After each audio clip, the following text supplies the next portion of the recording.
नमस्कार दोस्तों, स्वागत है सभी लोगों का केवल वे दीपक के ऑनलाइन यूट्यूब प्लेटफॉर्म पर। आज का लेक्चर हमारा लोकसभा को लेकर होगा। लास्ट क्लास हमारी राज्यसभा संसद के अंदर किस तरीके से वर्क करती है और राज्यसभा की पावर लोकसभा के किस प्रकार किस वे में इक्वल हो सकती है, किस वे में अनइक्वल हो सकती है, कहाँ पर राज्यसभा लोकसभा से सुप्रीम हो सकती है। इन पॉइंट्स पर हमने चर्चा करी थी। आज हम चर्चा करेंगे लोकसभा की जो सिचुएशन है, जो कार्य प्रणाली है उस पर। ठीक है। देखिए, लोकसभा जो है इसकी टोटल सीट कितनी है? लोकसभा की टोटल सीट है 552। ठीक है।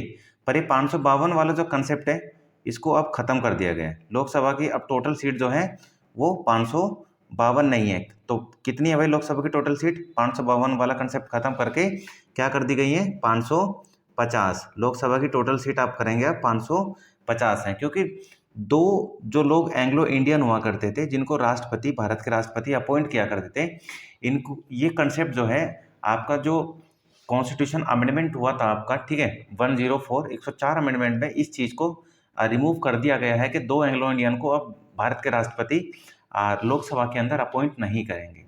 तो अभी एग्जाम में आपके सामने क्वेश्चन आ जाए लोकसभा की टोटल सीट कितनी है, तो टोटल जो सीट है वो है आपकी 550। इस 550 में से आप बात करें तो 530 मेंबर जो हैं वो आते हैं आपके स्टेट से, और बाकी 20 मेंबर कहाँ से आते हैं? आपके यूटी से आते हैं। 20 मेंबर कहाँ से आएंगे? आपके यूटी से आएंगे। ठीक है। अब होता क्या है, इसमें इलेक्शन होता है। इलेक्शन में टोटल कितनी सीटों पर इलेक्शन होता है? इलेक्शन होता है 545 में। 5 सीटें रिजर्व रखी जाती हैं। 545 पर इलेक्शन होता है। 545 में से 530 तो आपके जो इलेक्टेड सीट हैं ये स्टेट से भर ली जाती हैं, और बाकी 13 सीटों पर जो आपकी यूटीज हैं वहाँ से इलेक्शन होते हैं, और वहाँ से इलेक्टेड जो आपके लोकसभा के एमपी होंगे वो चुन के आएंगे। ठीक है, डायरेक्ट इलेक्शन के थ्रू। तो ये है आपका इलेक्शन को लेकर लोकसभा का, और ये है आपकी टोटल सीट को लेकर क्राइटेरिया। एंग्लो इंडियन वाला कंसेप्ट अब हमारे संविधान के अंदर फॉलो नहीं किया जाता। अब हम बात करें लोकसभा के इलेक्शन की। ठीक है, लोकसभा का जो इलेक्शन होता है वो डायरेक्ट होता है। ठीक है, लोकसभा के मेंबर डायरेक्ट इलेक्टेड होते हैं। इसके अलावा लोकसभा के अंदर जो लोग वोट डालते हैं, ठीक है, तो वो जो वोट डालते हैं उनकी उम्र कितनी होनी चाहिए? मिनिमम 18 साल होनी चाहिए। ठीक है, कितनी होनी चाहिए भाई? 18 साल। और ये 18 साल का जो कंसेप्ट है ये कहाँ से इन्वॉल्व किया है? वेस्टर्न जो कंट्रीज है वहाँ से। तो इसी कारण से इसको यूनिवर्सल एडल्ट फ्रेंचाइजीज भी कहा जाता है। इसके अलावा eligibility to vote any Indian, तो मैंने आपको क्लियर कर दिया है। तो लोकसभा के इलेक्शन में वोट डालने के लिए जो वोटर्स की एज होनी चाहिए, कितनी होनी चाहिए? मिनिमम 18 साल। इसके बाद में voting age bar reduce from 21 to 18 years by the 61 constitutional amendment act 1988। यानी जो संविधान के अंदर अभी आज की डेट में आप 18 साल का जो कंसेप्ट देखते हैं उम्र का, ये 18 साल का कंसेप्ट शुरू से नहीं था। इसको पहले ये कंसेप्ट 21 ईयर्स का हुआ करता था। यानी भारत में अगर कोई भी सिटीजन एडल्ट कहलाएगा तो उसकी उम्र 21 साल होनी चाहिए, पर यहाँ पर 21 से रेड्यूस कर घटाकर 18 कर दिया गया।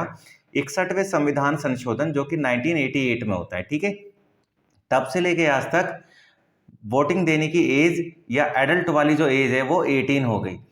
इसके अलावा लोकसभा के अंदर एक चीज चलती है, first past the post system. ठीक है, एग्जाम में कई बार इस चीज को पूछा भी जाता है। First past the post system किस हाउस के इलेक्शन के लिए इंपॉर्टेंट है? तो आप बताएंगे लोकसभा के लिए। यानी किसी भी कॉन्स्टिट्यूएंसी में अगर 4 मेंबर खड़े, ठीक है, किसी भी कॉन्स्टिट्यूएंसी में 4 मेंबर खड़े, तो उन 4 मेंबर में से जो भी पर्सन सबसे ज़्यादा वोट लेके आएगा, ठीक है, जो भी पर्सन सबसे ज़्यादा वोट लेके आएगा, यानी उस कॉन्स्टिट्यूएंसी के जितनी भी वोट होंगी, उन वोटों में से सबसे ज़्यादा वोट जिस भी कैंडिडेट के पास में होगी, यानी कैंडिडेट 3 के पास में सबसे ज़्यादा वोट है, तो ये बाकी बचे हुए कैंडिडेट रेस से बाहर हो जाएंगे, और कैंडिडेट 3 क्या बन जाएगा? एमपी बन जाएगा। ठीक है, जीत जाएगा इलेक्शन। इसके बाद में reservation of seat for SC and ST, यानी लोकसभा के अंदर एससी और एसटी की सीटों को रिजर्व किया गया है। ठीक है, यहाँ पर रिजर्वेशन दिया गया है एससी और एसटी की सीटों को। दोस्तों के डिस्क्वालिफिकेशन ऑफ पार्लियामेंट मेंबर, यानी जो पार्लियामेंट के मेंबर होते हैं उनको किस तरीके से डिस्क्वालीफाई करा जा सकता है? तो या तो उन्होंने इलेक्शन लड़ा है, इलेक्शन में उनका अगर चुनाव में आचरण जो भ्रष्ट पाया गया है और उनका दोषी पाया गया है, इस कारण से उनको हटा सकते हैं। ठीक है, नेक्स्ट आपका उसके पास लाभ का पद नहीं होना चाहिए। ऑफिस ऑफ प्रॉफिट वाली जो कंडीशन है वो यहाँ भी फॉलो की जाती है। ठीक है, जिसने यानी लाभ का पद एक ऐसा पद होता है जहां पर कोई भी कैंडिडेट जो एमपी बना है वो किसी भी गवर्नमेंट या प्राइवेट सेक्टर में 25% से ज़्यादा की हिस्सेदारी रखता है तो लाभ के पद में गिना जाएगा। ठीक है, तो ऐसा कोई भी पर्सन जो ऑफिस ऑफ प्रॉफिट वाली क्राइटेरिया में आता है वो एमपी नहीं रहेगा। अगर उसने झूठ बोल के कराया तो बाद में उसको रिमूव कर दिया जाएगा। इसके अलावा उसे अगर भ्रष्टाचार में, ठीक है, भ्रष्टाचार में यानी करप्शन में इन्वॉल्व पाया गया है, या राज्य के प्रति उसकी डिसलॉयल्टी यानी उसको राज्य के प्रति उसको से एक तरीके से विश्वासघात करते हुए पाया गया है, या किसी भी गवर्नमेंट सर्विस से उसको डिसमिस कर दिया जाए, किसी भी गवर्नमेंट सर्विस से उसको क्या कर दिया जाए, बर्खास्त कर दिया जाए, डिसमिस कर दिया जाए, तो ऐसे में उस पर्सन को जो है एमपी की सीट से डिस्क्वालीफाई कर दिया जाएगा। ठीक है, इसके अलावा अगर वो दिवालिया है, उसने बात छुपाई है तो भी वो उसको उसकी सीट से उसको डिस्क्वालीफाई कर दिया जाएगा। आपका अगर वो किसी भी छुआछूत यानी अनटचेबिलिटी, ठीक है, या फिर डौरी यानी दहेज प्रथा, सती प्रथा, या ऐसा कोई भी जो आपके सोसाइटी का रिचुअल है, ठीक है, जिसको प्रोहिबिट किया गया है, ऐसे में अगर उसका नाम आता है तो उसको एमपी की सीट से रिमूव कर दिया जाएगा। क्लियर है। इसके बाद लोकसभा के अंदर होता है भाई आपका स्पीकर। क्या होता है? स्पीकर होता है। तो जो स्पीकर होता है, speaker elected by the Lok Sabha from among it's its members, यानी लोकसभा के जो अध्यक्ष होते हैं, स्पीकर होते हैं, इनका चुनाव कैसे होता है? लोकसभा के सदस्य जो हैं वो सभी सदस्य मिलकर आपस में से ही एक सदस्य का चुनाव कर लेते हैं। Speaker remain in office during the life of the Lok Sabha, यानी स्पीकर अपनी पोस्ट पर कब तक बना रहेगा? एग्जाम में कई बार ये क्वेश्चन आता है। तो स्पीकर की पोस्ट पर रहने वाला पर्सन, उसका टाइम पीरियड कितना होगा? तो आप बताएंगे टाइम पीरियड फिक्स नहीं होता है। जब तक लोकसभा का कार्यकाल है, जब तक वो अपनी पोस्ट पर रहेगा, चाहे लोकसभा 1 साल के लिए वैलिड रहे, चाहे मैक्सिमम 5 साल के लिए रहे। ठीक है, तो स्पीकर अपनी पोस्ट पर तब तक बना रहता है जब तक लोकसभा का कार्यकाल चलता रहता है।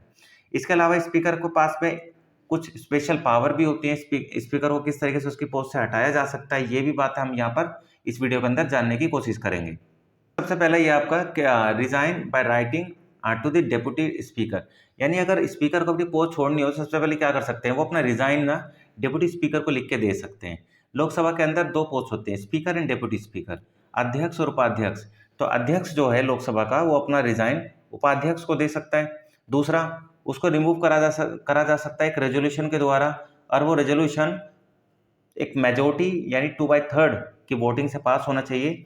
अगर किसी भी स्पीकर को रिमूव करा जा रहा है रेजोल्यूशन से, तो 14 दिन पहले उसको एक एडवांस नोटिस देना बहुत ज़्यादा ज़रूरी है। उसके बाद ही उसको उसकी पोस्ट से हटाया जा सकता है। इसके अलावा एक स्पेशल फैक्ट यह काम करता है, अगर लोकसभा भंग हो चुकी है तो अध्यक्ष अपना पद खाली नहीं करता, यानी लोकसभा के भंग होने जाने के बाद भी, डिसोल्यूशन होने जाने के बाद भी, डिसोल्व होने के बाद भी स्पीकर अपनी पोस्ट को नहीं छोड़ता है जब तक कोई नया कैंडिडेट लोकसभा स्पीकर ना चुन लिया जाए। तब तक पुराना स्पीकर अपनी पोस्ट पर बना रहता है। एग्जाम में कई बार आता है, लोकसभा का स्पीकर अपनी पोस्ट कब छोड़ता है? जब कोई नया स्पीकर अपनी पोस्ट पर होल्ड कर लेता है, उस पोस्ट पर आ जाता है, ठीक है, इलेक्शन के थ्रू, तब पुराना स्पीकर अपनी पोस्ट को छोड़ देता है। उपाध्यक्ष के चुनाव की तिथि, यानी जो अध्यक्ष होता है, अध्यक्ष को जो चुना जाता है, वो चुना जाता है लोकसभा के जो अमोंगेस्ट मेंबर होते हैं, ज़्यादातर मेंबर उन्हीं में से चुना जाता है, और इसके इलेक्शन की जो डेट है वो राष्ट्रपति निश्चित करते हैं। वहीं जो उपाध्यक्ष होता है, उपाध्यक्ष को भी लोकसभा के मेंबर्स में ही से चुना जाता है, पर ये जो अपोजिशन पार्टी होती है, उसी पार्टी का कोई लीडर या कोई मेंबर होता है। ठीक है, पर इसके इलेक्शन की डेट जो है लोकसभा का अध्यक्ष फिक्स करता है कि कब लोकसभा में से ही उपाध्यक्ष को चुना जाएगा। ठीक है, इसके अलावा जो स्पीकर होता है, इसकी स्पेशल पावर होती है कि वो दोनों सदनों की संयुक्त बैठक की क्या करता है? अध्यक्षता करता है। दोनों सदनों की संयुक्त बैठक की अध्यक्षता करता है, और ऐसा करने में ये इसकी स्पेशल पावर है। ठीक है, इसके अलावा बात करें डेप्यूटी स्पीकर की, तो डेप्यूटी स्पीकर जो है वो स्पीकर के अधीनस्थ यानी सबऑर्डिनेट नहीं होता है, वो उसके इक्वल होता है। जिस तरीके से राज्यसभा में चेयरमैन और डेप्यूटी चेयरमैन दोनों इक्वल होते हैं, दोनों डेप्यूटी चेयरमैन के सबऑर्डिनेट नहीं होता है, वैसे स्पीकर के सबऑर्डिनेट जो आपका डेप्यूटी स्पीकर नहीं होता है, वो इक्वल होता है। ठीक है, इसके अलावा बात करें, उपाध्यक्ष एक संसदीय समिति के सदस्य के रूप में नियुक्त किया जाता है, वह स्वचालित रूप से इसका अध्यक्ष बन जाता है। यानी उपाध्यक्ष जो होता है डेप्यूटी स्पीकर, इसकी एक स्पेशल पावर होती है कि अगर इसको किसी भी संसद की किसी भी समिति का मेंबर बनाया जाता है, तो वो अपने आप ही उस समिति का क्या बन जाता है? अध्यक्ष बन जाता है। ठीक है, जैसे उसको मेंबर बनाया जाएगा तो मेंबर बनने के साथ ही वो क्या बन जाएगा? उसका चेयरमैन भी बन जाएगा। ये पावर किसकी होती है? ये पावर होती है आपकी डेप्यूटी स्पीकर यानी लोकसभा के उपाध्यक्ष की। जानने की कोशिश करें तो भारत के संविधान में स्पीकर और डेप्यूटी स्पीकर की जो पोस्ट है इसको कहाँ से क्रिएट किया गया है? तो 1919 के जो मोंटेग्यू चेम्सफोर्ड रिफॉर्म्स आते हैं, 1919 का तो भारत सरकार अधिनियम आता है, इस अधिनियम की सिफारिश पर 1921 में पहली बार स्पीकर और डेप्यूटी स्पीकर की जो पोस्ट है उसको क्रिएट किया जाता है भारत के अंदर, ठीक है, ड्यूरिंग ब्रिटिश एरा। इसके बाद हम बात करते हैं स्पीकर प्रोटेम, यानी प्रोटेम स्पीकर क्या होता है? हम ये कह सकते हैं कि ऐसा स्पीकर जो पिछली लोकसभा का अध्यक्ष था और नई निर्वाचित लोकसभा की पहली बैठक से ठीक पहले अपना जो कार्यालय है, जो ऑफिस है, उसको खाली कर देता है, ठीक है। इसलिए राष्ट्रपति लोकसभा के एक सदस्य को प्रोटेम स्पीकर नियुक्त करते हैं।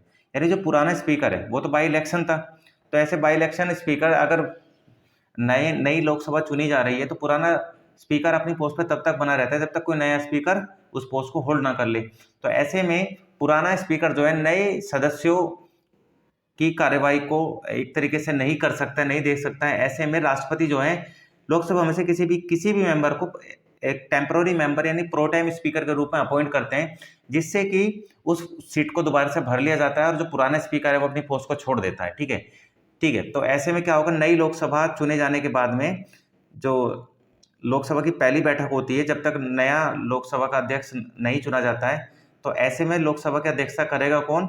तो कौन करेगा? Pro tem speaker. और प्रोटेम स्पीकर को कौन अपॉइंट करता है? भारत के राष्ट्रपति अपॉइंट करते हैं। लीडर इन पार्लियामेंट्स, यानी जो हमारे लोकसभा होती है इसके अंदर या राज्यसभा, इसके अंदर क्या होते हैं? लीडर्स होते हैं।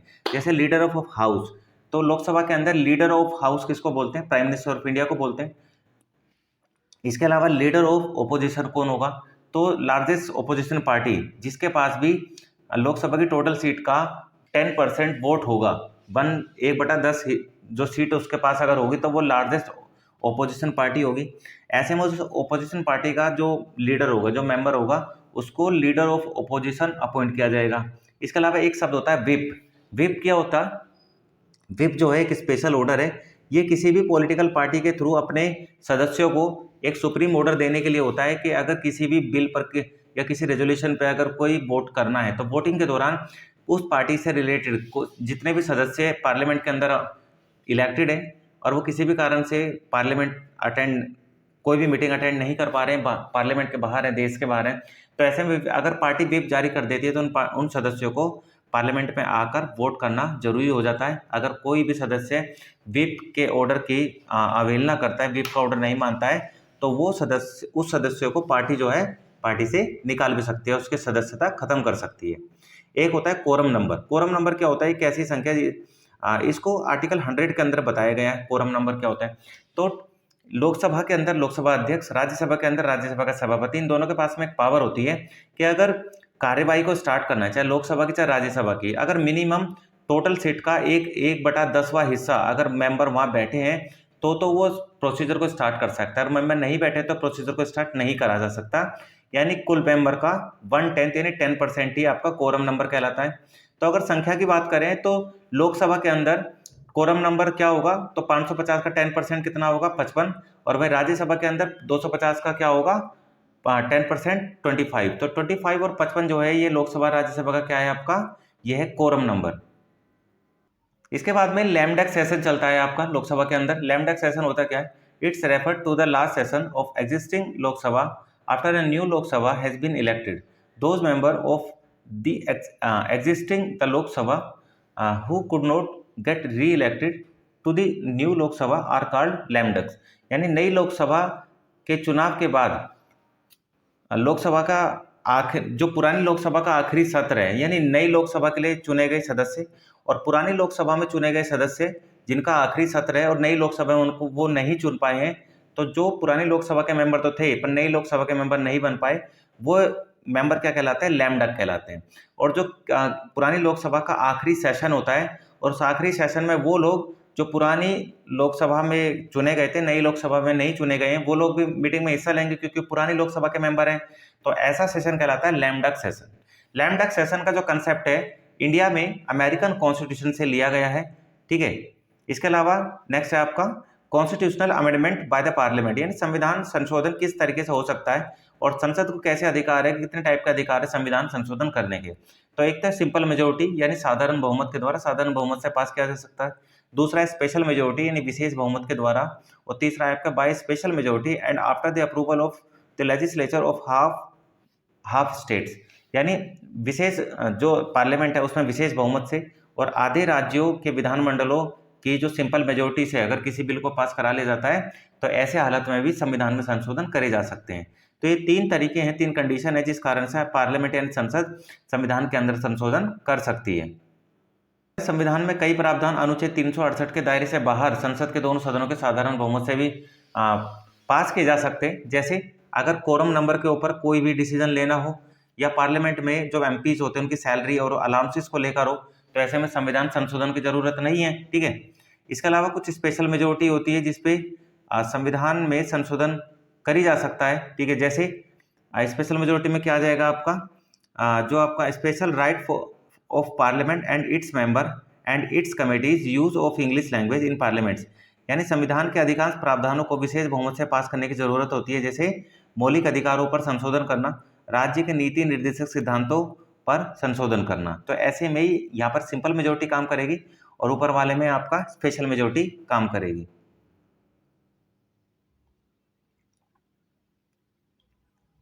इसके अलावा नेक्स्ट है आपका संविधान के प्रावधान जो राज्य व्यवस्था के संघीय ढांचे से संबंधित है, संसद के विशेष बहुमत से तथा आधे राज्यों के विधान मंडलों के साधारण बहुमत से संशोधित किए जा सकते हैं।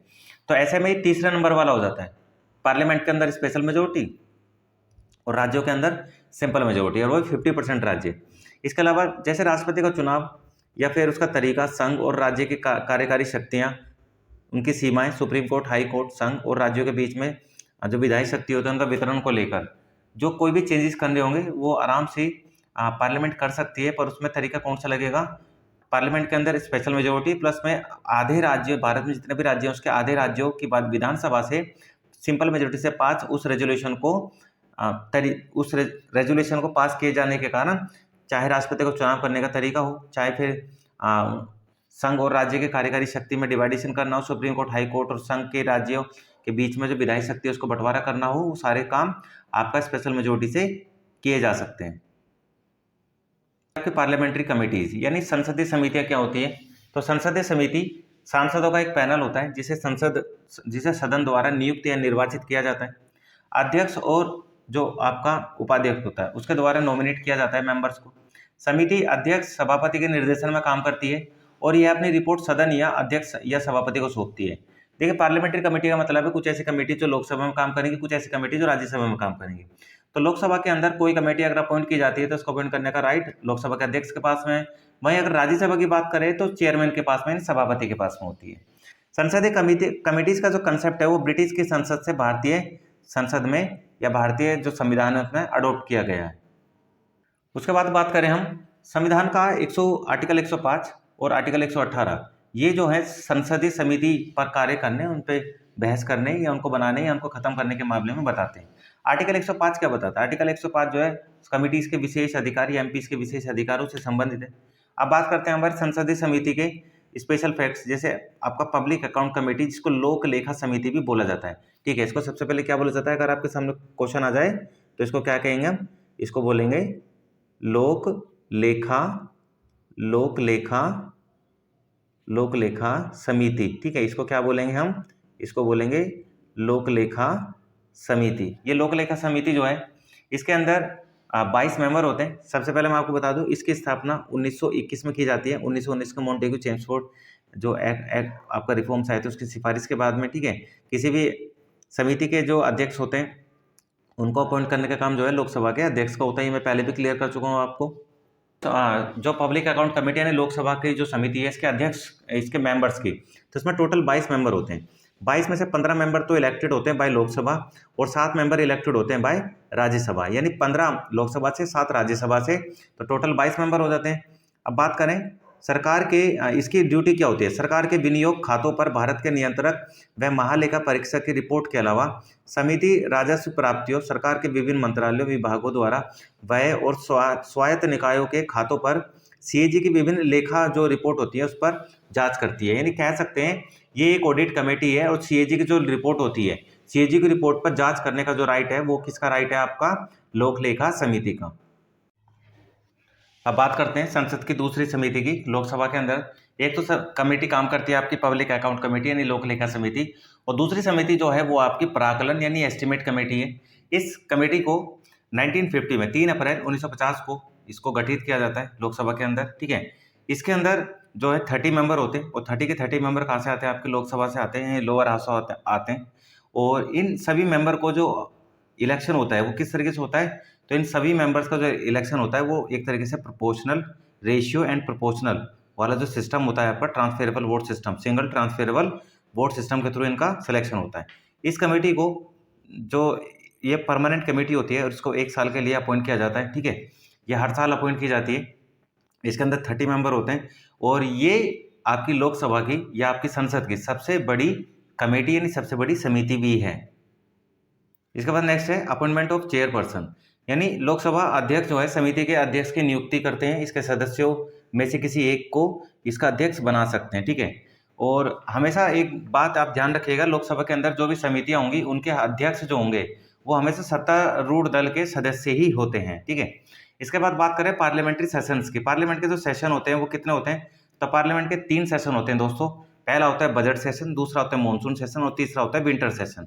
बजट सेशन तो होता है आपका फरवरी से मई तक चलता है। मॉनसून में आपका जुलाई टू सितंबर चलता है, और विंटर आपका नवंबर दिसंबर चलता है। यानी यहाँ पर जून, यहाँ पर आपका बात करेंगे तो जो आपका जून वाला मंथ होता है वो आपका रेस्ट का मंथ रहता है, छुट्टी का महीना रहता है। यहाँ पर लोकसभा की कार्रवाई नहीं चलती है। इसके अलावा यहाँ पर जो अक्टूबर का महीना होता है उसमें भी आपका रेस्ट का महीना रहता है, और यहाँ पर जो आपका जैन का महीना रहता है जनवरी का, वो भी आपका रेस्ट का महीना रहता है, ठीक है। इसके बाद नेक्स्ट है आपका एडजोर्नमेंट। एडजोर्नमेंट तो अनिश्चित काल के लिए स्थगन का अर्थ संसद की बैठक को अनिश्चित काल के लिए समाप्त कर देना, यानी संसद की जो बैठक है उसको अनिश्चित काल के लिए एक तरीके से किसी इनडिफिनिट पीरियड के लिए टर्मिनेट कर देना, या फिर टाइम बता देना कि कितने समय के लिए इसको एक तरीके से रोका जा रहा है समय को, तो इसको क्या बोलते हैं? एडजोर्नमेंट बोलते हैं। तो एडजोर्नमेंट यानी स्थगन जो है इसको करने का राइट सिर्फ और सिर्फ स्पीकर का होता है, यानी लोकसभा के अध्यक्ष का होता है। एक होता है आपका प्रोरोगेशन। प्रोरोगेशन क्या होता है आपका? इसको बोलते हैं 17वासान। क्या बोलते हैं इसको? 17वासान। 17वासान संविधान के अनुच्छेद 85 के 2A में इसको दिया गया है, और इसका मतलब क्या होता है कि लोकसभा की कार्यवाही को एकदम से रोक देना। और ये जो रोक देने का आदेश है ये कौन देता है? राष्ट्रपति देते हैं। और यहाँ पे राष्ट्रपति जो है कभी भी टाइम फिक्स नहीं करेंगे कि इस जो सेशन है वो कितने समय के लिए रोका जा रहा है। और एडजोर्नमेंट में क्या होता है? इसमें समय टाइम लिमिट जो है सेट की जाती है, पर प्रोरोगेशन में टाइम लिमिट कभी भी सेट नहीं की जाती है। इसके अलावा संसद के अंदर एक चीज चलती है आपकी क्वेश्चन आवर। क्वेश्चन आवर यानी प्रश्नकाल। प्रश्नकाल जो है आपका 11 बजे से लेकर 12 बजे यानी 1 घंटे के लिए चलता है। इसमें होता क्या है, जो एमपीज होते हैं वो जो मिनिस्टर्स होते हैं, सत्ताधारी जो पार्टी होती है, तो मिनिस्टर से जो एमपी होते हैं वो क्या कर सकते हैं? सवाल पूछ सकते हैं किसी भी इंपॉर्टेंट टॉपिक को लेकर। तो ऐसे में जो एमपीज यहाँ पर सवाल पूछेंगे वो इन रिटर्न पूछेंगे, और जो मिनिस्टर्स होंगे वो इनको वर्बली आंसर देंगे, यानी बोल के आंसर देंगे, ठीक है। तो ऐसे में अगर आपका जो क्वेश्चन आवर चलता है इसमें ना 3 टाइप के आपके क्वेश्चंस होते हैं। पहला होता है स्टार्ट क्वेश्चन। स्टार्ट क्वेश्चन यानी तारांकित प्रश्न। तारांकित प्रश्न वे होते हैं जिसमें आंसर ओरली दी जाते हैं। दूसरा होता है अनस्टार्ट क्वेश्चन। अनस्टार्ट क्वेश्चन में जो आंसर्स दिए जाते हैं वो राइटिंग में दिए जाते हैं, और जो आंसर क्वेश्चन पूछे जाते हैं वो ओरली पूछे जाते हैं। एक होते हैं शॉर्ट नोटिस क्वेश्चन यानी अल्प सूचना वाले प्रश्न। ये वो प्रश्न होते हैं जिनको 10 दिन पहले, कम से कम भी 10 दिन पहले का एक नोटिस पीरियड देना होता है। उसके बाद ही उन सवालों से रिलेटेड कोई भी इन टॉपिक को संसद या पार्लियामेंट या लोकसभा के अंदर उठाया जा सकता है। इसके बाद काम करता है आपका 0 आवर। 0 आवर क्या होता है आपका? ये आपका 12 से 1 बजे तक का समय होता है, और भारतीय संसद में या भारतीय संविधान में 0 आवर का कोई जिक्र नहीं है। इसको तो संसदीय प्रणाली ने अपनाया है।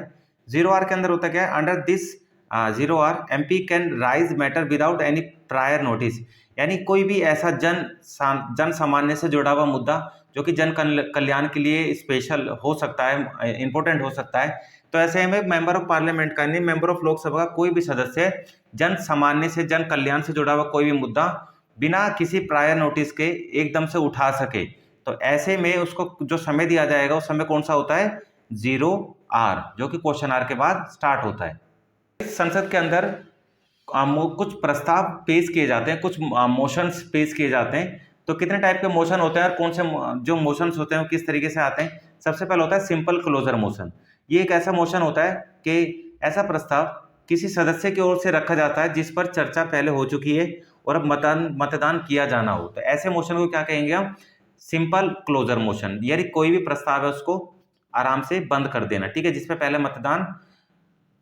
पे पहले चर्चा हो चुकी है और अब मतदान किया जाना है। एक होता है आपका कंगारू क्लोजर। कंगारू क्लोजर क्या होता है?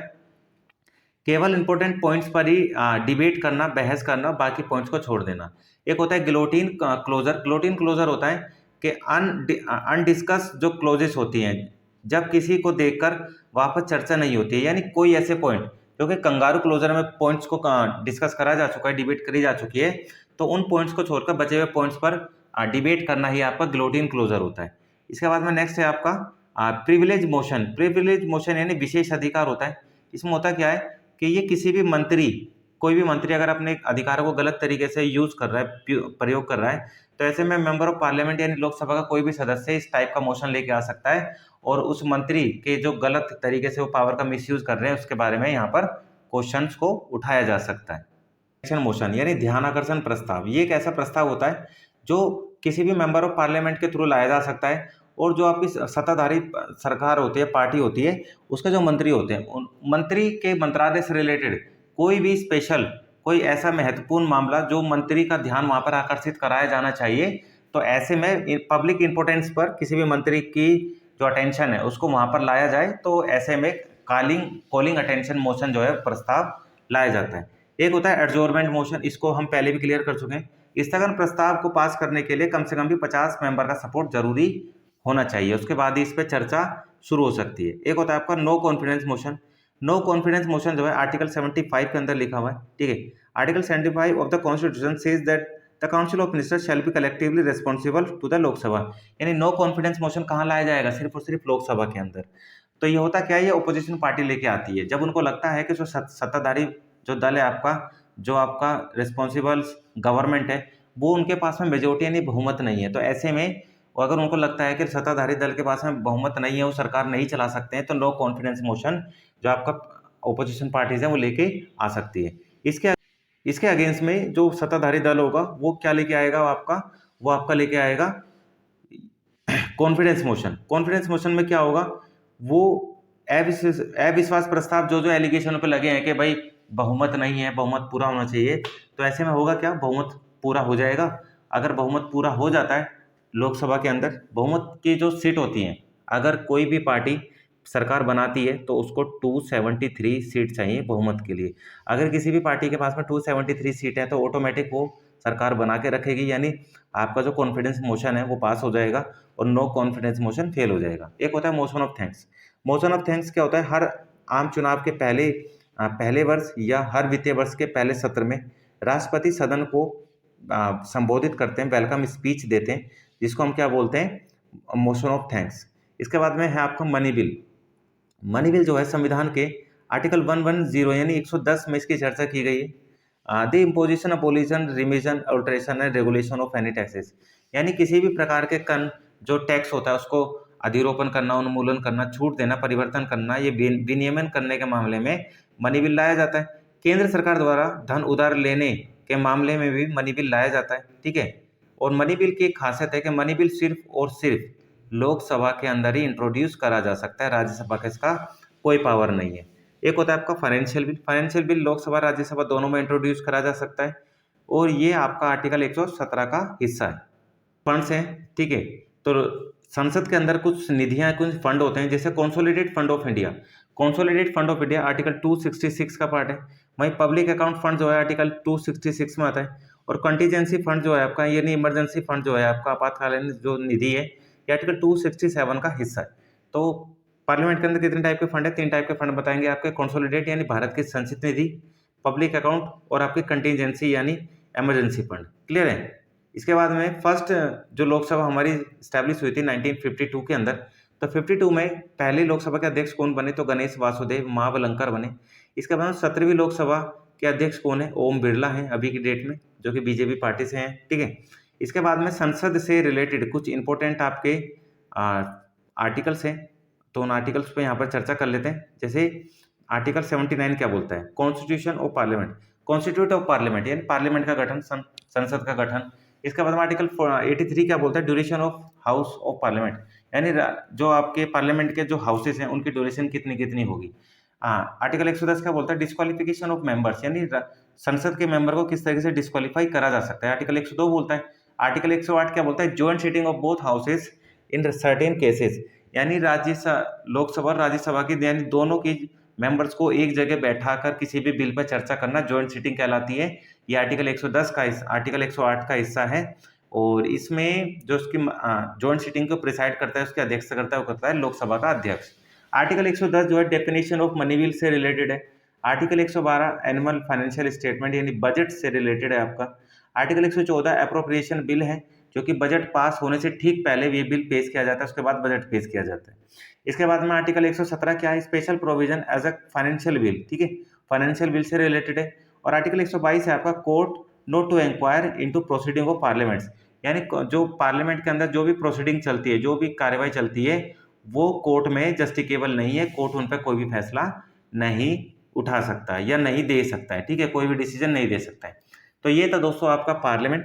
पार्लियामेंट में हमारा राष्ट्रपति हो गया है, ठीक है, सॉरी यूनियन के अंदर हमारा पार्लियामेंट हो गया, पार्लियामेंट के अंदर आपका राष्ट्रपति हो गया है, लोकसभा अध्यक्ष हो गया है, लोकसभा हो गई है, राज्यसभा हो गई है, इनकी पावर्स की बातें हो गई हैं, आर्टिकल्स की बातें हो गई हैं, रूल्स की, प्रोसीजर की, हमने सारी बातें कर ली यहाँ पर। तो हमारे यहाँ पर यूनियन खत्म होता है। अगला लेक्चर हमारा सुप्रीम कोर्ट और हाई कोर्ट से रिलेटेड होगा, तो जुडिशरी को समझने की यहाँ कोशिश करें नेक्स्ट लेक्चर के लिए। बाकी इस लेक्चर का आप प्यार दें, ज़्यादा से ज़्यादा इस पर वीडियो को लाइक करें, चैनल को सब्सक्राइब करें और वीडियो को शेयर करें। धन्यवाद।